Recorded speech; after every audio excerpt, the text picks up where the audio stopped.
So do less, focus more. And the other thing too is I'm kind of going back to old school, because we don't need all the shiny things. We just need to have simple marketing that gets you in front of your prospects consistently enough to convert them into clients.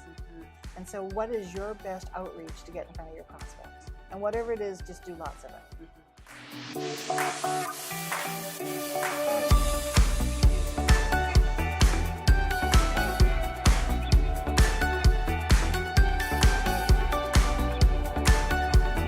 Well, welcome to today. We have Sue Clement here as the guest of the show. I'm so excited to be here. I'm so excited to have you here. Thank you so much for saying yes. Yeah, my pleasure. We've been trying to get together for coffee or lunch or something for so long, so it took a video to do it. I know. Well, here we are. That's good. Very good. So, Sue, the reason I invited you to this series is because you are a wealth of knowledge. I really look up to you and I admire what you do. And I've heard you speak several times, and I think you inspire so many entrepreneurs that are either in the startup or already in business and just getting moving forward past those stumbling blocks. So I see you as like the queen of marketing, but you have a specific niche, which is networking. Is that what your main thing is? That's what I know you for. Is like, Well, you're probably right. That's what I'm kind of most known for, Yeah. because I've been coaching now for 17 years. That makes me feel really old some days. But long time. when I first started, I did start actually in the networking area. I grew my first company from startup to a $5 million company before selling it. And I did it by cold calling, because I would rather cold call than network. Can you believe that? No, most people are terrified of doing the opposite way. Oh, I walked into people say, go to the Chamber of Commerce and you'll get tons of clients. Well, I remember going to my first chamber luncheon thinking I would walk in the door and I get tons of clients. And I walked in the door and I felt like I was 13 at the high school dance and I wore the wrong outfit. Everyone seemed to know everyone and everyone was talking with everyone. And I felt really left out and awkward. I wasn't prepared. I didn't know when people said, what do you do? It's like, I didn't know how to answer it. And I just mumbled something. And it just really, I was ill prepared, didn't know how to do it. It was a failure, a dismal failure. So I tried it a few more times and I was kind of really adverse to wanting to go back. And when you have those networking lunches in between like 11:30 and 12, the social kind of stuff, and at 12 o'clock the program starts, well, I'd be the person sitting in the car in the parking lot at 11:59 waiting for the last minute so I could just run in and get in the chair, and then there would be a controlled meeting. I didn't have to mingle and mix. I'm more of an introvert than anyone would really imagine. To that extent where you was completely avoiding conversations. That's so hard to imagine knowing you now. Well, I was a lot younger, and nowadays every 20 or 30-year-old owns a business, but back then I was fairly young to have a business, and so I just avoided them. And I sent my sales staff, as I grew the company, of course, I brought on more staff, and I would send my sales team out. They would go to the networking events, and I would just cold call or canvas call. And it was really successful for me. That's how I grew my company as quickly as I did. And when I sold the company and I became a business coach, the challenge is that I couldn't just park my car in some side street and go house to house looking for home-based business owners. So I was forced back into going to networking events. And so I, once again, went to the chamber, woohoo, and I joined BNI, Business Network International. And I love speaking. So I put my name forward to be the education coordinator. So I had to do some training, 2 to 3 minute training presentation every week. And in doing that, I studied networking. I interviewed people. I talked to people. I went to networking events, and I saw who was successful, who was doing the right things, and actually really making the connections. And in that whole education process, I got better at it. And I even went to the Chamber of Commerce, and I said, I'll run your networking breakfast for you, because they didn't have one. Wow, you get the people. Yeah, I think that's a real good trait for people to realize that when you don't know something, the best way to know it is to teach it. And so I went to the chamber. I said, you fill the room with whoever, like you advertise it, and I'll run the whole event. And I did that for a couple of years, several years actually, and then I've gone on to do it at other chambers too. But that's why people know me as the networking. And then I even created. I want to speak at a conference, and so I used to be, and this is another good tip for people who want to start speaking, is I used to do dining room dress rehearsals. And when I first started Dining room, dress rehearsal, yeah, when I first started speaking, I'm a procrastinator, self self self Come on, admitted, sorry. and I would have a speaking gig with Telus or something like that, and it'd be like the night before, and I'd be running out the door with my hair on fire the next day, barely prepared. And so I felt that if I had a dining room dress rehearsal, I invited a couple friends and asked them to bring a couple friends. So not everyone was known to me, and they would come to my dining room, and about a week or 10 days before the event. And then that way they were naked dress rehearsals half the time because I was not prepared. But I'm like going, well, I've got this little piece lined up, or I think I'm going to talk about this. And I would, use it as a case study or as a pilot, try it out. To be your practice ground. It was my practice round. So that way it forced me to prepare it earlier than the night before. And I also got feedback from, business owners, and you could, feedback is so great. When we go to our community and we get insight and feedback, I mean, that's how we learn, because I only know what I know, and what I know often isn't everything I need to. So I used to do dress rehearsals. Well, I wanted to speak at this conference and I got booked. And I don't know, I was wandering down my hall of my home, and I thought, instead of doing a dining room dress rehearsal, I should do rent a hotel room and just invite people from the chamber that I know and business people, and see if I could get maybe 20 people at this event. And then you would kind of upscale my dress rehearsal a little bit. Well, I couldn't believe it. I went crazy with my marketing. I bought Ticketmaster tickets, custom tickets, and I handed them to everybody I know. And and I kept getting people registering, and more and more and more. It was one of those happy accidents. Such that I had 300 people register, and I kept phoning the hotel, can I get a bigger room? Can I get a bigger room? And so that night, of course, with free evenings, not everyone shows up, but we had over 200 people that first evening. And all of a sudden, instead of just being this 20-person dress rehearsal, I had to do feedback forms and get registration forms and get people to help me. And it became a big event. It became a big event. It was kind of crazy. And I called it Network Like a Pro. And I continue to do Network Like a Pro, and that's probably why, just to loop this back, why I'm known for networking. But really, networking is not, it's an area of expertise, and networking is a skill, and even if you're an introvert, you can learn it. It is a skill, and it's something we can practice and do. And I help people with networking, but ultimately, that's not really the platform of my business. Okay, so tell us, enlighten us, what is your platform? So let me sip some water first here. Well, primarily, I work with ambitious entrepreneurs who want to grow a business, not grow a job, not grow a hobby, but people who are really intent on growing a successful, thriving, profitable business that they might be able to sell one day, or might be able to have a legacy or pass on to their family, or just sell it and retire or whatever. But people who are really intent on growing a business. And so that's what I'm passionate about. I feel that my journey, going back to my first company, I didn't know what I was doing. And those first few years was that your very, very first company? Yeah, I was quite young, and I didn't really know what I was doing. I didn't know the journey of what I was doing. And when you start, you just start where you are, and you take the next step and the next step and the next step. And sometimes we have tunnel vision, and you just kind of live through it. And the first few years were terribly challenging. My friends would say, Sue, declare bankruptcy and take antidepressants, and you'll live through this.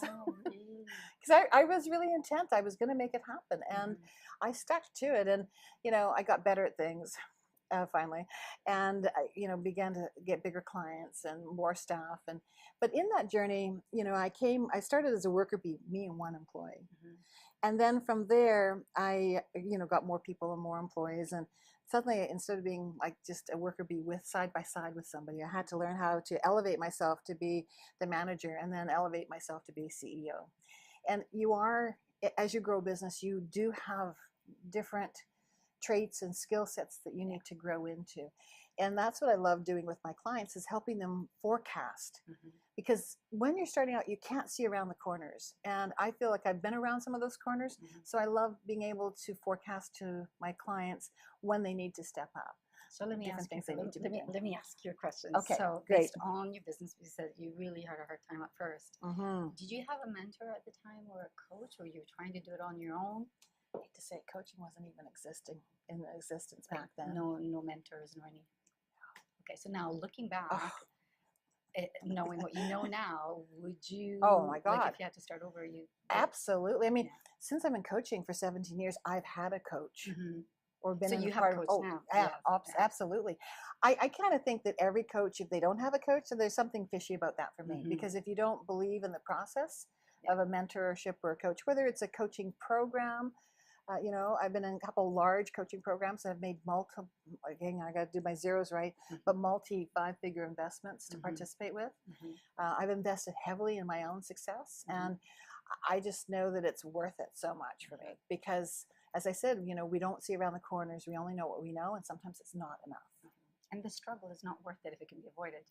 Oh, It's expensive. instead of $5 million, it could have been a $10 million company if I'd only known what I know now. My God, I should go back in time. No, you know, the reason I asked you that is because I think that a lot of people, they're under the impression that, oh, these people are successful because, you know, they're just smart, they just have it. But you know, it's nobody really makes it alone. And you're so successful. I just wanted to know your side because I didn't know, right? I did the hard way. Don't do that. The hard way. Exactly. It is an investment, and you can Totally. save yourself so much grief. Totally. And, You know, and money. there's something that you just said that kind of triggers something. I had a coaching session with a new client today, and often we do this when we look at people out there, we assume that it's all rosy and peachy keen, Mm-hmm. and it isn't always. There's a backstory for every one of us, and we also make the assumption that, you know, we compare our step 1 with their step 51, Right. and so it's easy to beat ourselves up and, you know, have some judgment around that, and it's really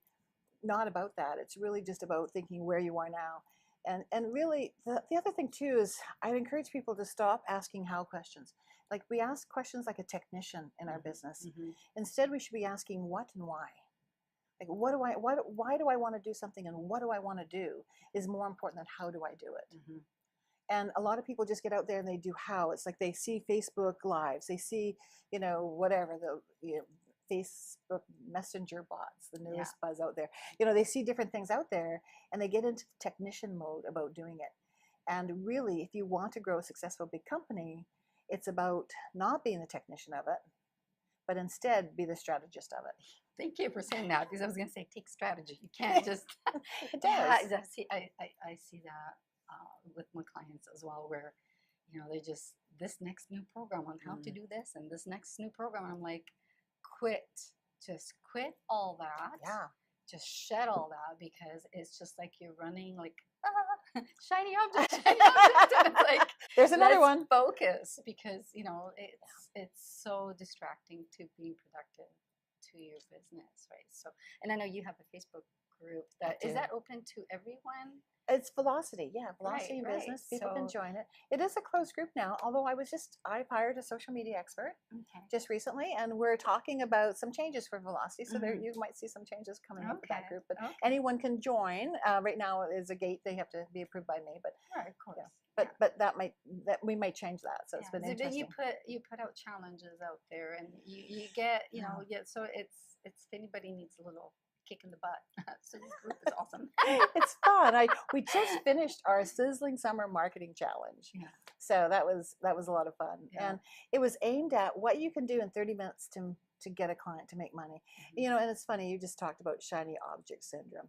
And people, you know, my motto this year, like, you know, I have a theme for my year. My year theme this year is do less, focus more. Do less, focus more. And when we stop doing the things that are peripheral, that aren't really core or key to our marketing success, we stop doing those and we do the few things that matter the most and repeat what works. It's another great business lesson, is to learn, you know, repeat what works. When we do that, we actually can work less, because we're working, I hate that phrase, work smarter, not harder, but you know, it is, we are really working more to our talents, more to our success ratio, rather than that bright, shiny, run at the next thing and the next thing and the next. That is just a distractor. And, you know, people are chasing their tails and they're losing money. They are. Yeah. It's just like, it's a time suck. So do less, focus more. And the other thing too, is I'm kind of going back to old school, because we don't need all these shiny things.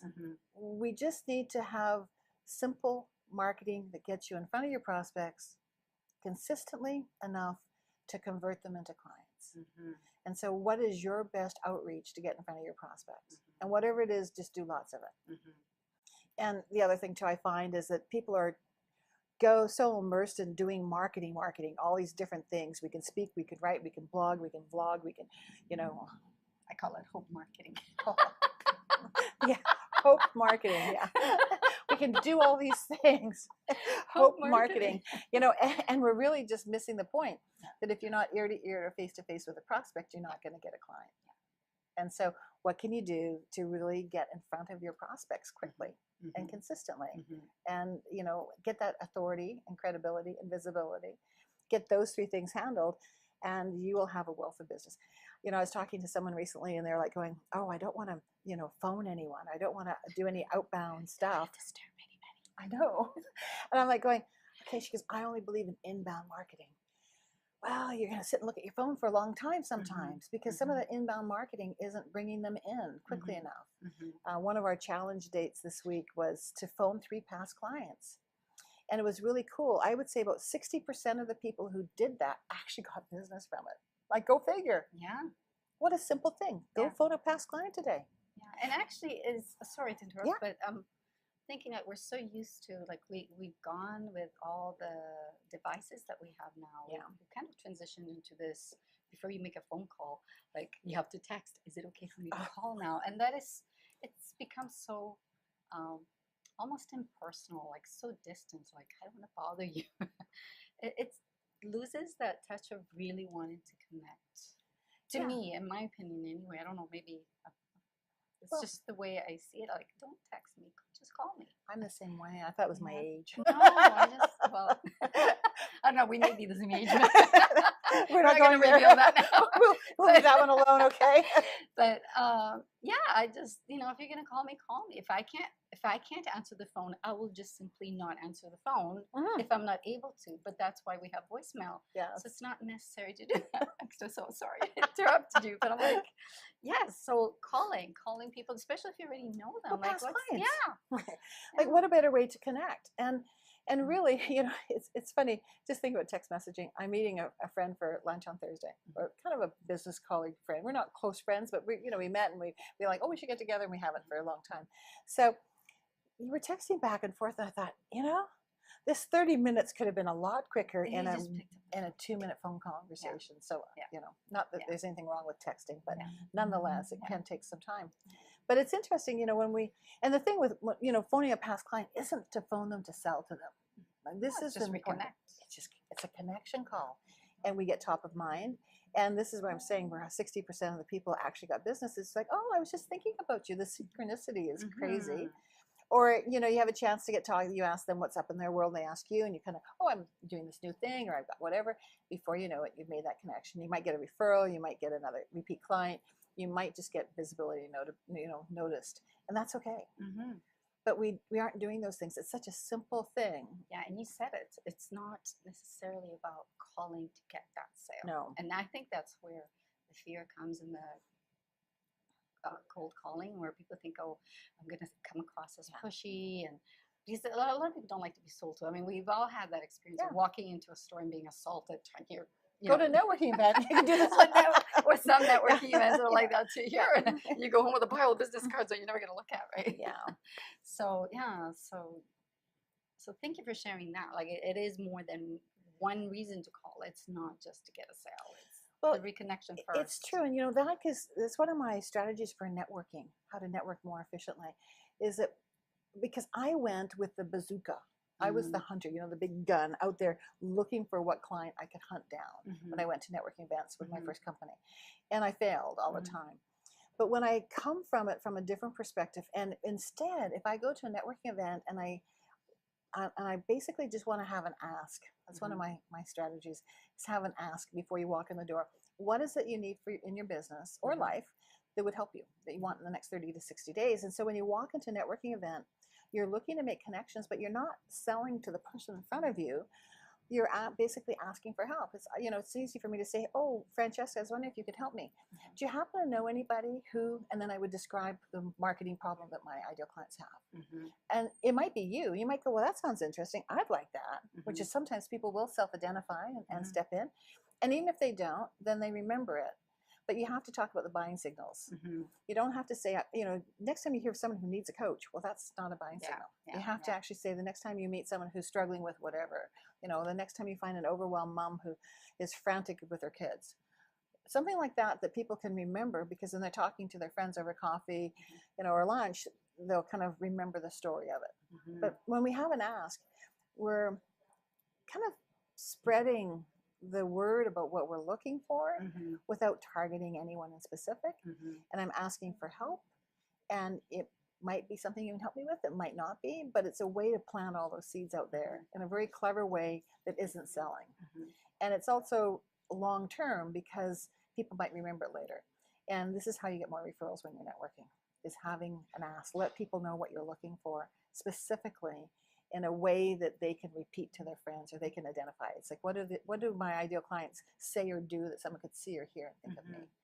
And that's really a cool thing to do. Yeah, I think it also, that this method removes the anxiety factor of feeling like you're pushing your services or you're trying to sell to them, when you just kind of make it a third person. Like if you know someone who's having this problem, or this struggle or whatever it is, right, that you can help them with, It's really easy, and takes the pressure off. Totally, it really does. Totally. And the thing is, because you're just asking for help. We're all Canadians, so most of us are Canadians here, but we're all Canadians, and we love being helpful. I always going to kid about my country. We're always wanting to be helpful, and people genuinely would like to help. And so they don't feel targeted. They can self-identify if they want to, or they can just say, no, I don't know anyone, and away they go. I can share with you a cool story. I've talked about this in a lot of my workshops. One of my clients a long time ago was trying to get into a company, and he was really striking out. He was making phone calls, and he was getting shut down all the time. And so I challenged him to ask, everyone he met that week if they knew anyone who worked at this company. And he was like, it's not going to happen. And I said, do it. He goes, well, janitor's no good. And I said, well, janitor will know somebody else who'll know somebody else. Like, just trust me, try it, just do it. Anyways, he hadn't. And he had a coaching session with me the next morning. And he's telling me this story. It's just hysterical. He's out there cutting his lawn. And he's remembering that at 8 a.m. he's going to be talking to me, and I'm going to be asking him. And he did not have anything in his mind. He had not asked anybody. So he sees his neighbor washing the car. So he turns off the lawnmower, goes over, leans over the fence, and he has this kind of over the fence conversation. And he told me, it was just priceless. He goes, he grudgingly said, do you happen to know anyone who works at this company? And he's like rolling his eyes as he's saying it. And his neighbor goes, I golf with the CEO. Who would you like to meet? We don't know who knows who. 2 weeks later, he's out golfing with the CEO. The client, the dream connection that he'd want to make in that company. I mean, we don't know. And so we don't ask, we don't get. That's right. Where is that saying? Like, the answer is always no if you don't ask. Yes. Right? Like, you just don't know. I mean, what's the worst case scenario that can happen? They just look at you blankly and go, no. And so what? Who cares? You can go on to the next person. Life goes on. It does. Nobody dies. Nobody dies. Nobody dies. That should be a good marketing thing. Nobody dies in this marketing. Exactly. So I have a question, which I don't know if anyone's ever asked you this before, but okay. Let's see. Do you find a difference between men and women as far as the way they approach networking? Does the same method work for both genders? And second part to the question, male to female and male to female and female to male. Is there a better strategy? Well, I think I'm kind of gender blind because I don't really perceive that there should be a difference. Now I know that. No, it's not that we should perceive it. But we are different. We are different. I mean, women tend to. I'm gonna probably upset some of the viewers. That's okay because sometimes the truth hurts, but the truth is important. So I want to hear it too. I'll set you free. Sometimes you can. I mean, I've heard things. I've been told things that were very hurtful to me. At first, they were the truth, and then with time, I realized that the people that were telling me these things were totally right, and I had to do something about it. So sometimes the truth is painful, but if it is for a greater good, then go ahead. That's our disclaimer, okay? For the greater good. For the greater good. Here's my opinion. Well, I think for the greater good, here's my opinion. I think it's no surprise that women are usually better connectors. Women will ask for help. I mean, don't we hear about that with directions all the time? You know, women will ask people for directions, and men just want to keep driving. You know, so I think women typically probably are better at community builders, and they're better at asking questions. And so this strategy of asking for what you're looking for would probably be very more easily done for most women than it would most men, because they think that they're, you know, showing that they're weak. And this is the other thing too, is some people go, well, I don't want to do that because people, if I ask for a referral, people will think I'm, you know, broke or I'm not doing well. It's like, are you kidding me? Like, they're not. They're different roads. They don't even cross. You know, it's how you ask, and it's your intention of asking. It's how you ask. There is the key. It is. It's how you ask. It's not because you're asking. It's how you ask. I mean, there is a science behind that. Well, and that's what you teach. Science, I your guess. science. Well, you know, it's just like you're asking. It's like, hey, do you happen to know? I'd like an introduction too. The next time you see, the next time you hear, you know, please think of me. I'd love that. You know, a connection. I mean, we're all business people, and so why wouldn't we ask for help and make those connections? But I think probably women would be more likely to, or find it more comfortable to, than many men. Not all men. Don't hate me, but then for most men, you know, I think that maybe men don't want to look like they're weak or look like they need help. And I probably am more masculine oriented than female oriented. Kind of, that's just my wiring, I guess. Oh, that sounded really bad, didn't it? We might have to edit that out. No. I think we all have. Yeah, I'm not a girly girl, and that's okay. Yeah. I mean, I think that's what makes each one of us unique to be who we are, and maybe that's part of my success too. So do you find you have more male clients versus women, or do you have that's an interesting question, because over the years, sometimes it's skewed one way and then it skews the other way. And right now it's like almost a 50-50 split. So I don't. But you are a girly girl on the inside, because I've seen some of the things that you post, like your flowers and you paint, and it's very girly. Well, that's artistic. Yeah, but it's girly too. I'm an artist. What can I say? Well, it's still girly. I think it was girly girl. Yeah, I'm not into shoes and purses. I'm into hot cars instead. And that's okay. That's more fun, I think. Yeah, that's where the whole theme of velocity, because you like speed. I love speed, fast. I want things. I'm impatient. I want things done now, and I think that's probably one trait that I have that that it works against me, because I want, you know. And it's not like I was going to say instant success. The instant success would come up, could be. Well, I have to edit that one out too. I want instant success not in a part way. Of the show, but that's okay. Wrong show. That's tomorrow's interview.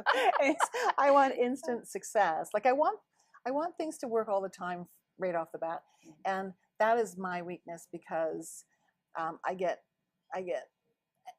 frustrated, angry, disappointed, you know, call the names. I think a lot of us do. Yeah, because we want it to work, and when it doesn't work, it's like, dang. But this is the thing too, and this is another business lesson, is that although we want it to work right off the bat, when it doesn't work quite as well as we want it to, whether it's a kind of a mediocre success or a mediocre failure, whatever, it doesn't mean that the idea or the concept is bad, and we shouldn't throw babies and bathwaters out together. I say that a lot to my clients. Are you throwing out the baby this time? Because, you know, it could be that you just need to do it a second time or a third time. And I find that in any program I've ever done, the third one's the charm. The first time you're kind of trying to get a market and put together and all the rest of that. But by the third, you know, even same thing with a talk, a speech, or presentation. You know, the third presentation, you've got the rhythm, you got the pattern, you got the routine, and you can expect more success. So I've learned the hard way that you learn from your mistakes, and you repeat them, not the mistakes, but you repeat the activity rather than going on to the next shiny, bright object. You really have to kind of work it. So. Master it first. Yeah, definitely. And just because it doesn't work as well as you want it to, doesn't mean that it's a bad idea or a bad concept. It means that you can test and tweak it. It's like split testing, you know, A/B. Well, that didn't work. Well, so let's nudge it a little bit and try it again. R&D. R&D. Research and development. There must be another acronym for R&D. I got to come up with something better than R&D. What could it stand for? Oh well. Oh, well, we'll think about it before you come up with something that we need to edit. I don't want to edit. Yeah, that's good. Don't. Okay. So you have a book. Oh yeah. Well, this is my gift for you for having me on your Oh, show. thank you so much. Oops. But you have this on sale as well. Can people buy that? Oh yeah, they can get it on my website. Can you tell me more about it? Now I can't wait to read it. Well, it is insider secrets to referral success. I don't know if the shine works or not there. Let's see if I can It's get okay. it. They'll get it well enough. There you go. Yeah. It looks backwards to me, but anyways, it is my referral formula. Because it kind of goes back from where I started from, was about helping people learn how to network. And Mhm. when we start asking, then it's like, well, when you walk into a networking room, instead of looking for that potential one bird in the hand client that you might get, I go for the bunch in the bush. Mhm. And so when we develop our networking strategy around going to networking events, instead of looking for one prospect, we look for who knows our prospects, Mhm. who could be a potential referral partner for us. Mhm. We'll do way better. Can you give us an example Of of? referral partner? Or? Yeah. Okay. Yeah. Sure. A referral partner. In my book, I talk about 3 different types, because most people, when they think of referrals, they think of their clients. I say, well, do you get many referrals? People go, oh, my clients do, or my clients don't. Mhm. And clients are just one very small segment. You have ambassadors, and you also have reciprocal. And so reciprocal is like, my clients use your services, your clients can use my services. Let's get together and see if we can, formulate an opportunity to support each other in our business. Mhm. And so that's a reciprocal relationship. An ambassador one would be, Uncle Bob works I'm a mortgage broker, let's say, and Uncle Bob works for the government downtown, and he's surrounded by all these people, consumers, and government workers. Who probably could be buying a house or getting refinancing or whatever. Uncle Bob would be an ambassador. I can't refer to him because he works for the government. He doesn't need any referrals, so it's more ambassadorish. But so those are the different types that I go with. Cool. Cool. Yeah, and so Can't when wait you to go to read networking events, it's just go and look who else in the room knows your ideal target client, has opportunity or access to introduce you, and meet up with those people, and you'll get more success from your networking than looking for that one. So I'm gonna ask you one last question. Okay. Well, it's not the last one. Almost the second Okay. last one. If you could give 3 tips, just 3 tips. If you could only give 3 tips to someone who's starting out or is already in business and just kind of not really, kind of lost in the business. Wow, I think we've uncovered a lot already. So let me think. Think of what and why, not how. That was one. The other thing too is, if you truly are growing a bigger business, this is something that I learned the hard way. This is one of my hard School of Knox lessons, is that when I started out, I started on a shoestring. I rented a physical space because I needed physical space for that business, and I went to auctions and bought furniture, and I did everything on a shoestring. I mean, seriously, a shoestring. And the thing is, you can't make decisions with the mentality at the beginning. So as I grew my company, and let me see if I can word that a little bit better. If you have a 6-figure business, you can't make the same decisions with the same style and thinking of a $40,000 business. And so you have to exponentially think of the decision not from where you are now, but where you want to be. So if I want to be a 6-figure or a 7-figure business or a multi-6 or whatever, I have to make the decision as if I'm there already, rather than from the broke, struggling spot. So valuable. Thank you. Yeah, it's a really valuable lesson, because if you always make the decisions from the spot that you're in, that might be kind of startup, broke, struggling mode, you're just going to create more of that. You have to really make the bigger decisions as if you're at where you want the decision to take you. And that's why a lot of people won't invest in themselves. I'm really sad by people who, they don't invest in themselves. I'll give you a car metaphor. Okay. So, I love driving really fast.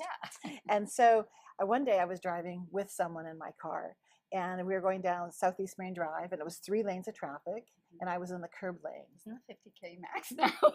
It's always been 50K max. But I was on the curb lane. We were talking about that. Yeah, my new car actually tells me how fast the speed limit is wherever you're driving. Oh, wow. Yeah, Okay. it just pops up. It says what the speed limit is. I'm going, don't tell me that. Anyways, so I guess it's trying to help me. Yeah. Now, if it could say there's a cop in the bush, I'd be happier than what the speed limit's supposed to be. Anyways, there's 3 lanes, and I'm in the curb lane, and I'm with this person, and there's kind of a car beside me, and we're, driving down, and there's a parked car ahead in my lane. Well, I hit the gas to move forward and around. And she's like, ah! And I'm like, what's the problem? But most people will hit the brakes and then get stuck and moving back into the other lane. And so sometimes we have to accelerate, even if it looks scary. That's the lesson there. Okay. There was a lesson all this. Yeah, Sometimes we have to accelerate. We have to take that risk, that plunge. I mean, it's an estimate. It's not an estimate risk. It's a good risk. I mean, I knew I could get around it. Calculated Very risk. You know calculated. you can make The it. guy next to me, wants to race me all of a sudden. Well, guess what? I'll hit the brakes because there's a car in front of me. But, ultimately, sometimes we need to. Now, I don't believe in reckless driving, okay? That's my disclaimer. Please don't do what Sue does on the road. Do what she does in the marketing. This is just a little baby story that made sense for me in the moment. But sometimes in business, we do need to spend money to make money. That's a thing. But we need to accelerate. Maybe it looks risky, but we have to take a good judgment to it. I mean, don't be foolhardy about it. But if we take a good judgment to it, we need to sometimes risk to move forward. And that's one of the things. That would be maybe another. You ask me some lessons. Is invest in yourself. You are the business at first, and you need to make sure that you're doing everything you can to help it be successful. So invest in yourself, invest wisely in yourself. But that's one of the things that really gets me. I met this person at the dog park. I have a dog, and Tegan, he's so adorable. It's the love of my life right now, that little puppy. And, I was at the dog park, and this lady had this big pit bull that she could not control, and it was kind of scary. And she was kind of scared, too, about it. And I was suggesting that, would she like a referral to my dog behavioralist? Because I have a dog behavioralist. Wow. I do. For Tegan, he's a terrier. Trust me, that's all you need to say. Anyways, and she's like, oh, no, I don't have the money for that. I mean, this dog cost me like, so many $100. And I'm like going, well, why would you have a dog that costs so many $100 that you aren't prepared to spend a little bit more to have it better trained, to have something that is going to really be a lovely dog that will help you in life. So maybe that's better than the parked car metaphor. But it's the same thing. It's like, if you have a business, why would you not do everything you could to make it successful? Yeah, exactly. Why? And don't do what I did, the hard knocks way all by myself. Like, that was silly. I mean, I didn't know any better, and coaches went around that. I think that's what a lot of people do, because like you said, they're on a small budget, and they feel like, I don't have the money for this, not realizing that it's not an expense, like you said. It's a return investment. It's an investment. So whatever you're putting out there, maybe cut back from something else that may not be as crucial in the business, but invest. Well, and the thing is, too, if you invest wisely, that investment will pay for itself forever. Right. And the value and the lessons you learn will give you a leg up in your business that you wouldn't have otherwise. I mean, that's what I love what I do. I mean, that's why, working with clients, helping them escalate their success. When I take a mortgage broker who's making $3,000 a month, and 8 months later he's at 10. I mean, there's nothing that makes my life more exciting than that. Yeah, it's rewarding. Right? It is. It is. And, he's at $3,000 a month for a long time before that. So, you have to ask yourself how prepared, I'm missing the word there, but anyways, how prepared are you to struggle for how long? How long do you want to struggle for? Right. And it really is about, being wise about it, making those decisions as if you're already there. So Sue, it's been amazing to have you here. So much wealth of It's been fun. information, so much wisdom and experience. If the viewers and the listeners want to find you, where can they find you? Where is the best place to find you? Well, they can find me driving down the road with the roof off every day like this. I know. I'm kidding. The best place to find me Your is Corvette. yeah. Yeah, I must admit that's a sweet spot for me too. This weather is really nice. The best place to find me is on my website, sueclement.com, of which I must admit is old, ancient, and we're in the midst of upgrading it. Okay. Yeah, we're going to roll out with a new website and a new name even. Really? Yeah. Ooh, looking Yeah, forward. yeah. You're not going to reveal that Not yet, because we're okay. not quite done yet, done enough. It's been a long work in the journey. I've had a few personal things that derailed me in the last year or two, and but now we're kind of getting back on track to do my website. So my website's right now I got website shame. What the heck? That's okay. But nonetheless, the That goes to content's show, good. yes, the content, right? It's funny. I often look at some people I find I perceive as kind of my gurus, people ahead of me that I admire, and I go to the website and there's nothing fancy about it. It's like they don't have all the bells and whistles, and they're making multi-seven figures. So you know what? It's not all about the website. It's really about you, your authority in business. Thank you so much. It's been absolutely amazing to have you here. It's been delightful. I know everyone is going to enjoy this episode. So great. Thank you. Thank you. My pleasure. Anyways, thanks for listening, everyone. Bye for now. Bye.